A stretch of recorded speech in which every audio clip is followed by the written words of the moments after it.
Hello there, this is just an update video from my last one on what I've done to the Maxx since my last video. Sorry if I'm repeating myself, but it's been a few weeks or maybe a month or two since my last one, but I'll walk around and show you what I've done. So as you can see, the obvious ones are the green RPM A-arms, front and rear, a lot thinner than the stock ones, a lot lighter, and yeah, quite happy with them, look pretty good, nice green. Great for bashing, no issues at all. I know a lot of people who are hard bashing can break them, but I certainly haven't yet. The beadlocks, I've got the Proline beadlocks on there, and I've just sort of painted the bolts with a green colour, which I'm quite happy with. I've only done one pair of them. I've done that side green as well, and the other side is just the stock sort of silver. So outside wide, that's really about it. A few stickers on the body shell, nothing really of note there. The rear, again, you can see I've got the RPM A-arms on again, and I've also got the RPM bumper on as well. Now I'm not too sure about this because you can see it's quite flush to the body. You have to have a controlled wheelie going up, but when you're out bashing around and you go over a bump, it doesn't catch and doesn't flip as easy. So yeah, outside, that's what she looks like at the moment, with the green wheels on that side, and also the stock bolts on that side. Now inside, the story.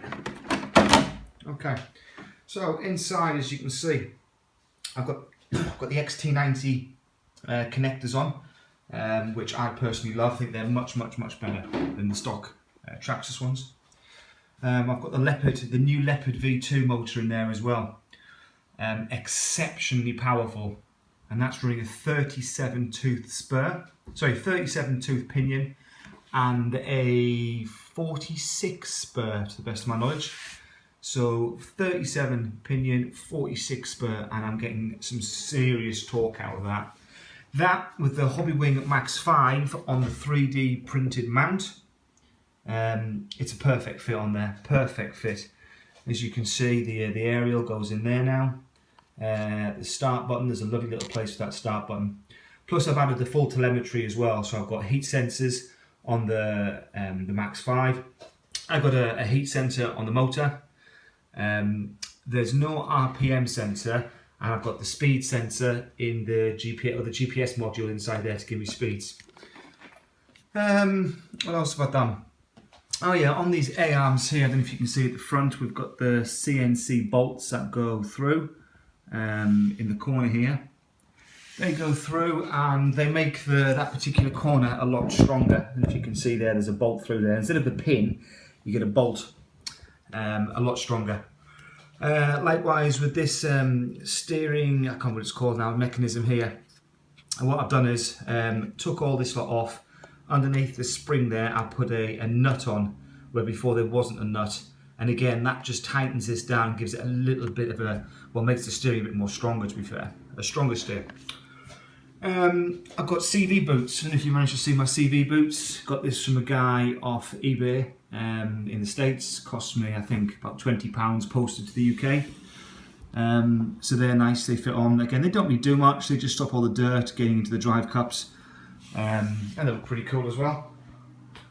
What else? I put myself a little, I can't remember what these are called now. Put one of these on just to give me an idea if there's any problems with the suspension.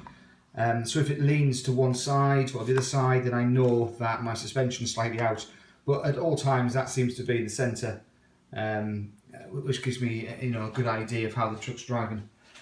At the moment with this setup, I've also got the for the Maxx 5, I've got the Hobbywing Wi-Fi as well, so I'm able to control a lot of the settings via my phone.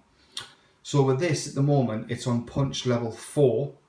I've got the braking down to 37%, and I'm hitting speeds of 55 miles an hour, and my throttle controller is about 3/4 pulled. I can't pull the trigger completely because it's too powerful, far too powerful.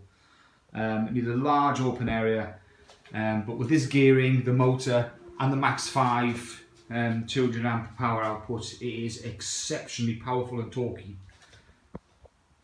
Underneath, again, nothing really different underneath.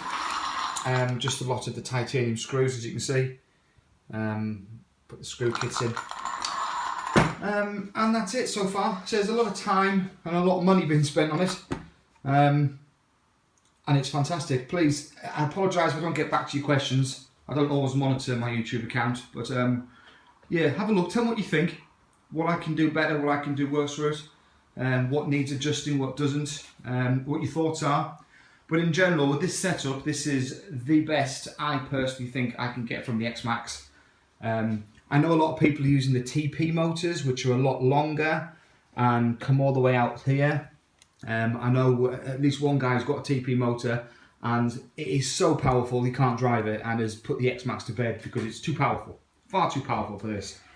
But this Leopard seems to tick every box, and with this high gearing I've got no problems with temperature.